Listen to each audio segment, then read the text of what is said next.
Get ready for 4 power-packed webinars coming your way this Saturday. First one, we'll be talking about mastering estate planning.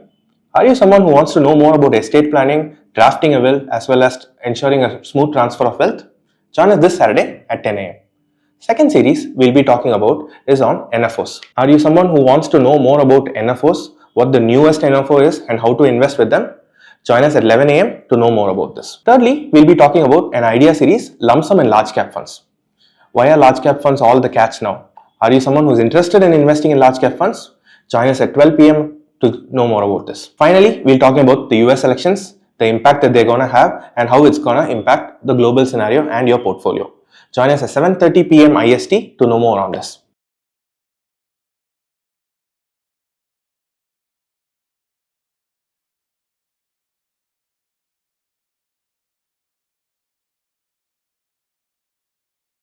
So we have discussed companies which are private owned and either be professional or family owned. Just moving to the another aspect of this management quality, government run companies. So till even pre-COVID, general perception was that an investor shouldn't even look at government owned companies, especially public sector banks, etc. But last 2-3 years we have seen the kind of returns the government owned either PSUs or PSBs have delivered. So as of now, has the perception changed a bit, and is it just a perception change, or even in reality the fundamentally the operations also we have seen a ramp up in the government run companies? See, the PSU team, when it came out of COVID, was extremely undervalued and extremely underowned. Well, that's a deadly combination. So, extremely undervalued, extremely underowned. As if this combination is not enough, it was also having very low public float. That's a third point. Like you will see float, but LIC will be owning a good stake or something like that, right? So the actual float is very low. Public never owned any stocks. So I think that this was a perfect setting for a set of investors to go and buy whatever stock is there at the lower rate and make the stock even closely owned. And then when the company started doing better, people have to pay more to buy the stock because it is closely owned. I think this has broadly been the template which led to this explosion in valuation of PSU stocks. If it happened in a private stock, we'll say it was rigged. Operated is the word we'll use. But structurally, this is what happened in PSUs. Now, what could have avoided this situation and had a more rehearsed and very orderly discovery of valuation? Government should have progressively sold, periodically sold. Government has been a very poor seller of PSU stocks. Sold at the bottom. They sold HAL somewhere at 800. Today's value is 9,000. I mean, nearly. Maybe 8,600, 9,000. So, such a poor judge of valuation is the promoter. Right? So, liquidity was not there in these stocks. They were illiquid. They were extremely undervalued. And they were extremely underowned. These three triangulated into this boom in PSUs. My sense is that from being underowned, they are definitely moving towards becoming adequately owned and in some cases overowned. So these people who bought them early will all sell them and distribute the stock, at which it will become adequately owned. And if the stock is very widely distributed, it can even become overowned. So this swing from extremely underowned, extremely undervalued and extremely illiquid to very liquid, overvalued and well owned has already happened. Now this swing can happen in any sector. And it's the nature of market that this trend will happen like this. It will move again from this to the other extreme also after several years. In my opinion, public sector stocks have a relevance. Government had brought a lot of discipline into their functioning. They had well laid out payout policies. They were extremely undervalued. Market was behaving as if these companies would go insolvent, which was ridiculous. So that's why you had this swing, massive swing. I think we were overreacting after COVID in PSU, and now we are overreacting in COVID because the valuations are high. Basically, markets keep on overreacting, and which end of the spectrum is all that changes. So at this point, I think PSUs will see a lot of supply. The government will sell. A lot of people who bought early will sell. All that is quietly happening. So since we have covered private companies and then we have moved to government-owned companies, then the third major promoter is the MNCs. In the last, I could say in the last 2-3 years, there have been a lot of changes that the MNCs are doing in their domestic entities. So we have seen Hyundai coming out with an IPO. They are taking out their cash. We have seen a couple of other MNCs in the consumer durable space also have reduced stake. Whirlpool. Yes, sir. So general perception is that for an investor, MNC company is a very solid in terms of balance sheet, and they have their parent who can support in terms of their tech, either in terms of brand if it's an FMCG company. So of late, with MNC's parent reducing their stake in Indian entities, how should an investor approach these scenarios? We are clearly heading to a scenario where the MNC subsidiary is now forced to support the parent. That's the ground reality. You had, I think, 2 rounds of selling in Timken, if I am right. Yes, sir. Right? You had Whirlpool, massive dilution. You had Agrotech Foods, complete sellout. Right? Conagra sold out. And you will keep seeing this again and again. What does this really mean? It means that when your stock market overvalues an MNC, listed company, subsidiary in our country, the parent will not hesitate to dilute and take advantage of that opportunity.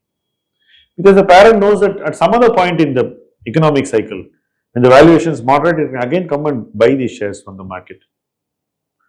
In the meantime, it has got better use for this capital on its own balance sheet. So the parent takes market cap out of India and puts it into the parent balance sheet as cash.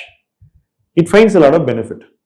So this is the decisive shift in trend in MNC thinking. Earlier, if I told you that MNC will sell its stock, you will laugh at me 10 or 15 years ago. Today, if I tell you an MNC will never sell its share, you will laugh at me. So that is the extent to which MNC behavior has changed in the last 5 years. And I am convinced that if markets overvalue companies, the parents will exploit that opportunity. And you will see companies coming, selling and taking cash out. There is another angle to this. It's not just selling shares and taking money out. Look at the number of MNCs who are taking up to 5% royalty. It shows a trend that MNCs want to take more out of the Indian subsidiaries. It shows a mindset. I think now almost every company takes up to 5% royalty. Majority actually. And we are not even able to resist it. So if they take 4.9, they don't even have to come and ask you. There are some loopholes which they always use, or technicalities, as I would rephrase it. So I think we are in a place where the MNCs are not just looking to do business in India, they are trying to take money out of the Indian subsidiary onto the parent balance sheet, either as dividend or by sale of shares or by royalty. There are 3 streams of income for them.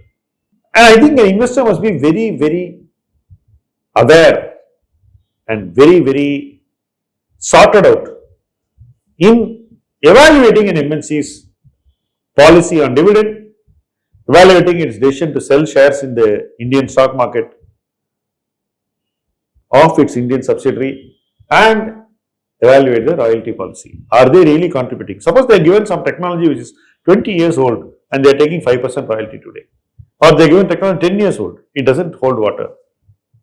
Suppose they are giving a current technology which is valuable for the next 5 years and the company will be able to deliver tremendous value to the domestic subsidiary, then it's a good thing. Then the question of having other subsidiaries which are unlisted and doing business through them, that's another angle which you need to look at. I don't think that you can blindly, stereotype MNCs as entities which can do no wrong to their shareholders. You have to be always aware, alert and observant of what an MNC is doing in India. We have come to that place already. There's no escaping that. So next question is on the startups which are getting listed. We are seeing that the management of startups, the founders, mostly they are first generation entrepreneurs, and when they come to the public markets and when they listed, the kind of disclosures that they are providing, the kind of answers that they answer while in the quarterly con calls are quite different from the existing businesses which have been running for close to decades in the listed space. So for an investor who is looking at this new age tech companies, how should one assess the management quality? Because we don't have a history of these founders last decade, because these companies are itself founded like 5-10 years back. So how should one go about this? I go back to 1983 when Infosys became public. It was the same thing, right? How did we judge? We judged by the quality of disclosure, by what they were telling shareholders, how they were presenting the company's performance, how they were setting expectations for the future, how they were managing those expectations, how they were exceeding those expectations. These are all very, very clear pointers. So, if you are able to do that well, then the markets are likely to reward you. In recent instance, I think Zomato has done a phenomenal job of managing these expectations, right? Though the fundamentals of the business are nowhere comparable to how Infosys performed in that phase, but I think the expectation management has pleased investors. That is very evident from the share price. So, new age promoters, you have to see how they set the expectations and how they manage it, and how they make policy, how they conduct AGMs, how they conduct con calls, how they curate presentations, whether they want investors to know more about their company or they want investors to be half-baked. Right? How do they treat investors who are questioning? How do they take feedback from investors? All these things will give you a clear view of companies. And I think that there are companies which are, not really nice to shareholders, and you have seen many of them. Just continuing on this guidance aspect. So generally when a management misses a guidance, or when they stops giving a guidance, it can be due to various macro issues. So business running itself is a risk. But market perceives it as a negative. So this concept of guidance and your view. I mean, as an investor and an analyst, assume you wear two different hats or the same person wears both hats. It is your duty to guide yourself. This is my fundamental principle. It is not a management's bounden duty to guide you. If you are not able to guide yourself, set more realistic expectations, set lower expectations and travel. If the management exceeds your expectations, be happy. If you develop more understanding progressively, then fine tune your expectations from very low to moderate expectations. If you feel a company can deliver even beyond that moderate expectations and you have seen many quarters of the company doing better, then make your expectations a little bit more aggressive. Never make your expectations so aggressive that companies will struggle to meet it. If you do all this, you don't need guidance. In my experience, the highest returns I have made where there was zero guidance. And generally, I will tell you this about guidance. Guidance takes the wow factor away from equity research. It takes the wow factor out of investing. Okay. It's like going to a movie knowing the ending. How are you going to enjoy that movie? Very rarely you will enjoy that movie. The narrative and the way the story is told should be so good that despite knowing the ending, you are happy. It's rarity today. Similarly, knowing what the management will perform in the next quarter is not going to improve your experience, nor is it going to improve your outcome. It has only made you anchored to certain expectations, which can mostly lead to disappointment. Someday or the other, when you are disappointed, you are not ready to deal with it.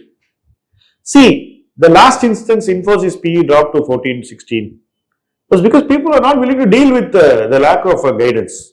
That means you got so used to guidance that when the guidance stopped, you became very emotional and very irrational, both, which should never happen to an investor.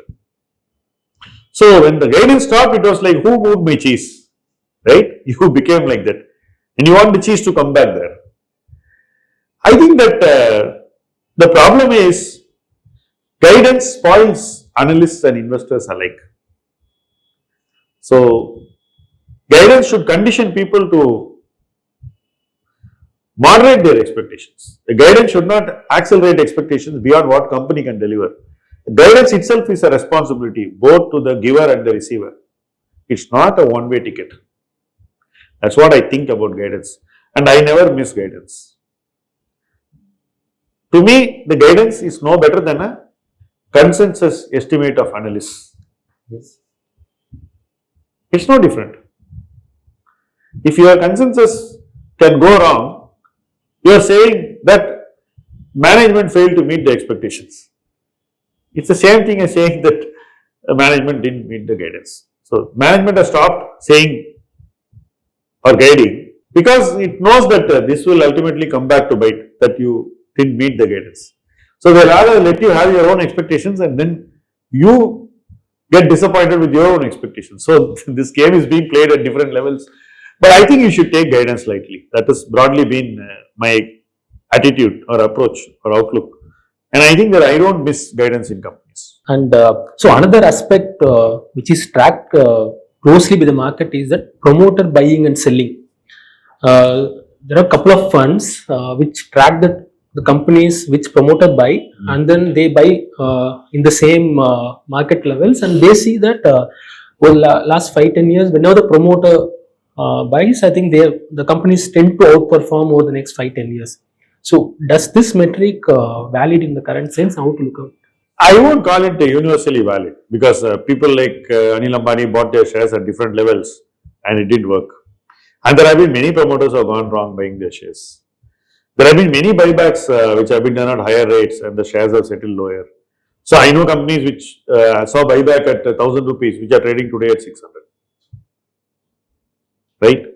So I don't think that promoter buying at a particular price is a validation of the price. I don't think so. Because buyback is also basically a promoter putting the company's money to use. It's not a validation. Performance will always be the most important metric based on which validation should happen. Business performance. So if you start looking at stock price and then trying to make your decisions, the chance of you going wrong increases. This is my experience. So I don't blindly buy because promoter buys. However, if there is a case where a promoter says that my stake is 40% and I am inclined to go to 51, I give a lot of respect for such decisions. I think those decisions are well intentioned and they show commitment, very strong commitment. Promoter buying 10,000 shares and tickling me should not happen, right?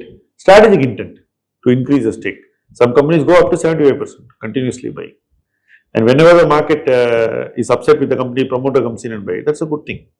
For example, during COVID, I think the Tata Group buying their own shares was a very strong validation.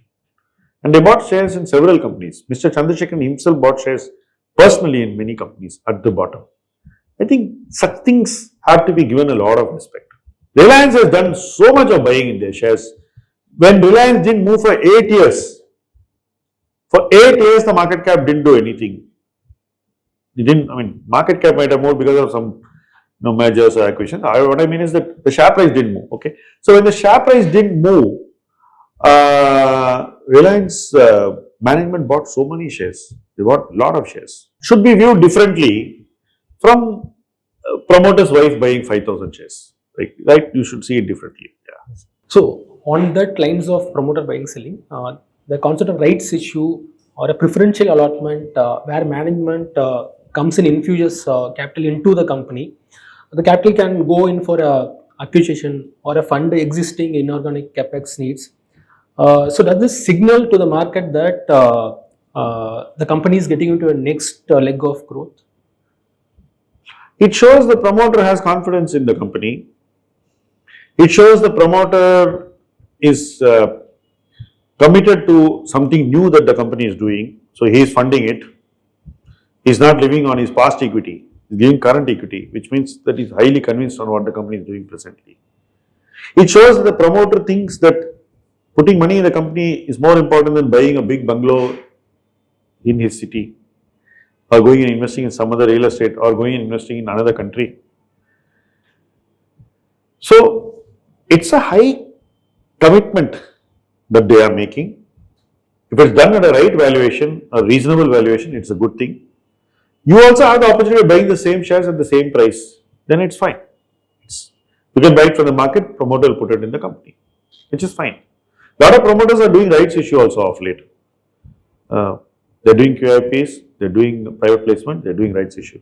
All three forms of investment is happening, and promoters are participating in all three, which is a healthy sign.